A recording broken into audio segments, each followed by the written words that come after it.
60 বছর বয়স, এখনো বিড়ি সিগারেট খান মিয়া। কেমনে নবীজির সামনে দাঁড়াইবেন?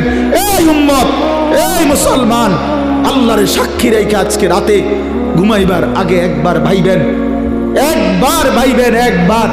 60 বছর বয়সেও বিড়ি সিগারেট ছাড়তে পারেন নাই, 60 বছর বয়সেও গালি দেওয়া বন্ধ করতে পারেন নাই, 60 বছর বয়সেও চা দোকানে নাচ গান বেড়ি দেখার অভ্যাস ছাড়তে পারেন নাই, 60 বছর বয়সেও সুদের টাকা নিচ্ছেন, কিস্তিতে টাকা নিতেছেন।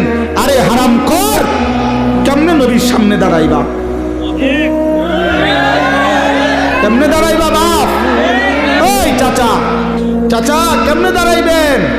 কি মনে করছেন সুপারিশ? হাসরের ময়দানে নবীর সুপারিশ কি মামুর বাড়ি নাকি? এটা সাহাবন মনে করছেন আপনি? হ্যাঁ, আপনি কি ভাবছেন এটা? আপনি বিড়ি খাইতে খাইতে বেহেশতে যাবেন গা? হ্যাঁ, আপনি সুদ খাইতে খাইতে বেহেশতে যাবেন গা? আপনি কিস্তি উড়াইতে উড়াইতে বেহেশতে যাবেন গা? খামখেয়ালি মনে করছেন এটা? আখেরাত খামখেয়ালি? খোদার কসম, কোরআন শরীফে আছে ১৪ লক্ষ আম্বিয়া, আদম থেকে নবী মুহাম্মদ সাল্লাল্লাহু আলাইহি সাল্লাম পর্যন্ত হাসরের ময়দানের ভয়ে দিবানিশি কাঁদছে। এমন কোন নবী নাই, এমন কোন নবী নাই হাসরের ময়দানে কাঁদছে, হাসরের ময়দানের ভয়ে কাঁদে নাই। এমন কোন সাহাবী নাই যারা হাসরের ময়দানের ভয়ে কাঁদে নাই। এমন কোন আউলিয়া নাই যারা হাসরের ময়দানের ভয়ে কাঁদে নাই। নালে আউলিয়া কেরাম কাঁদছে কি লেগে? বাতের লেগে, চিরা বই বনের লেগে কাঁদছে কিসের জন্য? আল্লাহ হাসরের ময়দানে মাফ করে দিয়েন, আখেরাতে মাফ করে দিয়েন, কবরের আযাব মাফ করে দিয়েন, এই জন্য কাঁদে নাই। তো ওনারা কাঁদলেন কেন? বাপরে, চা দোকানে বই বিড়ি খাইতে খাইতে কয় ভালো মানুষ তো নাই করতে না, না চাচা, ভালো মানুষ থাকবো করতে? ভালো মানুষের শেষ ব্যক্তি তো আমনে, পৃথিবীর সর্বশেষ ভালো ব্যক্তি তো আমনে। এই যে বিড়ি খাই না কাকু, আমনেই শেষ ভালো।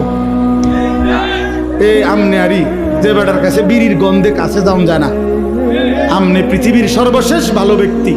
কোনো কারণে পৃথিবীতে আমনে যদি মরে যান তো কিয়ামত সাথে সাথে ইসরাফিল ফু দিয়া, কারণ এরপরে আর ভালো মানুষ আইব করতে।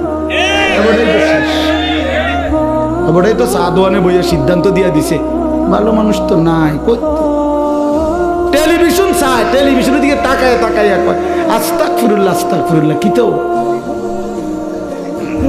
কি শুরু হইলো দেশটার মধ্যে?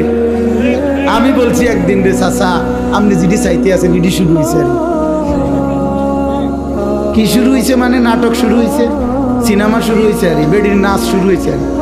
আর কি তা এটা নিয়ে আস্তাগফিরুল্লাহ, টেলিভিশনের দিকে চাইয়া চাইয়া নিয়ে আস্তাগফিরুল্লাহ।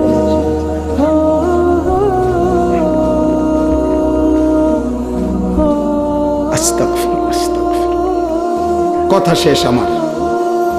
আমার বলার উদ্দেশ্য হলো, আমি আপনাদের কাছে এতটুকুই বুঝাইতে চাইছি। আমার বাপ আপনাদের সামনে আমার মজার মূল বক্তব্য এটাই, ভাবতে শিখেন। কবর ভুলে গেলে হবে না, পাশ কাটলে হবে না। আপনি পাশ কাটটা যাইতে পারতেন না, এনে যাইতে হবে এটার ভিতরে, ঠিক কি না বলেন নাকি? আরে নওজোয়ান বলো না? তাইলে বন্ধু আমার বাপ, তুমি যেমন পড়ালেখা করছো আমিও পড়ালেখা করছি।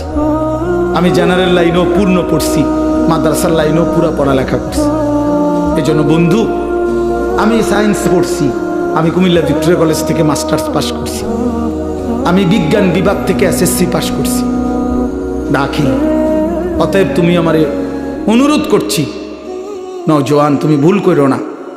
শুধু একটা চাকরি, একটা ব্যবসা, একটা বিয়া, একটা বিল্ডিং, একটা বিদেশ, বন্ধু আমার একটা মোটরসাইকেল, এতটুকুর হিসাব মিলাইলে হবে না দোস্ত। আমরা মুসলমান, আমাদের আখেরাত আছে, আমাদের কবর আছে।